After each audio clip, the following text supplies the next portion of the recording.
sur un autre thème concernant toujours l'application des nouvelles technologies de l'information et de la communication dans le tourisme, sur le thème gérer sa réputation sur Internet dans le tourisme.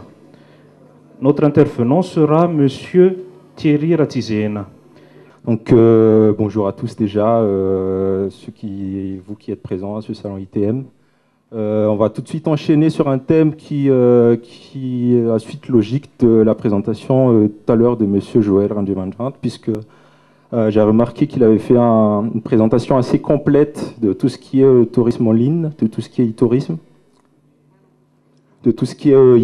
et tourisme en ligne. Donc là, on va plus se focaliser sur la problématique de la gestion de la réputation en ligne quand on parle dans le tourisme. Donc la présentation, elle va se diviser en deux grandes parties. Dans un premier temps, on va explorer justement qu'est-ce qu'on entend par e-réputation, qu'est-ce qu'on entend par réputation en ligne quand on parle donc, de réputation sur Internet. Et puis dans une seconde partie, je vais essayer de donner quelques conseils pour tous les prestataires et tous les acteurs dans le secteur tourisme qui veulent se protéger leur réputation en ligne et bien gérer, maîtriser leur réputation sur Internet. Donc, j'ai l'habitude de commencer toujours ma présentation par quelques petites par les vocabulaires pour qu'on s'entende bien déjà. Donc, on a vu, vous voyez là à l'écran, l'évolution du web. Le web qu'on a connu au début, c'était le web 1.0, c'était le web qui ne bougeait pas, c'était le web statique, donc des années 90. On est passé à un web qui est beaucoup plus agréable, on va dire, qui est beaucoup plus convivial. C'est le web dynamique. Et actuellement, on vit l'ère du web 2.0, c'est-à-dire du web participatif, du web social, l'intelligence collective.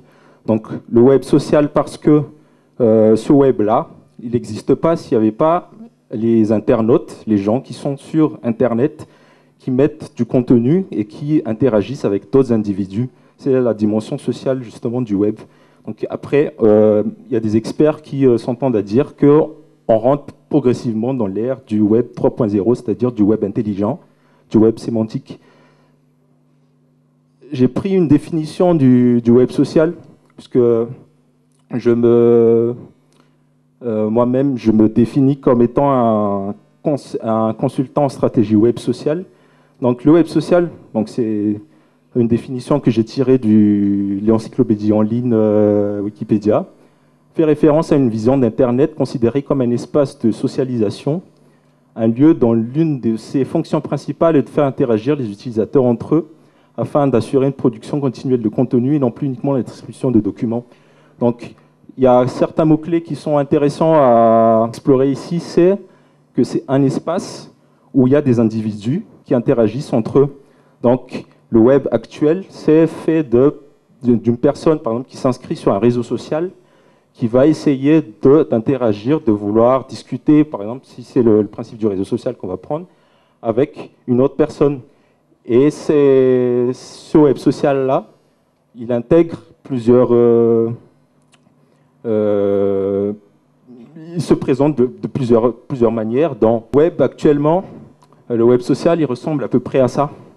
C'est une infographie qui a été tirée du site mediasociaux.fr, qui est une référence dans tout ce qui est médias sociaux. Donc, vous voyez, il n'y a pas que Facebook et Twitter, ou Google+, ce sont les trois principaux réseaux sociaux qui existent. Il y a aussi d'autres plateformes tout autour qui permettent à l'utilisateur de poster du contenu et de générer du contenu à propos de votre établissement. Donc il y a des plateformes de géolocalisation que vous voyez à gauche, comme Foursquare. Il y a des plateformes de voyage comme Yelp, comme Dis-moi où. Il y a aussi des plateformes que vous connaissez, comme YouTube, par exemple, pour partager du contenu multimédia, Flickr pour la photo, SlideShare pour le document. Donc, l'internaute, comme j'avais dit tout à l'heure, il peut poster les photos, de la vidéo sur ces plateformes-là. Bon, il y a plusieurs autres plateformes qui sont que vous voyez sur l'écran, mais que je ne vais pas détailler pour ne pas trop s'étendre là-dessus. Donc, la réputation en ligne, qu'est-ce que c'est? C'est l'image que les internautes se font d'une entreprise, d'une marque, d'une personne sur la base des contenus qui sont accessibles en ligne. Donc, la réputation, ce n'est pas vous qui la bâtissez, cette réputation-là, mais c'est un ensemble de contenus qui sont disponibles sur Internet, qui vont faire votre réputation. Donc, la réputation, c'est une dimension qualitative, à l'inverse de la notoriété, par exemple, qui est une dimension plus quantitative, c'est-à-dire je suis connu, très connu.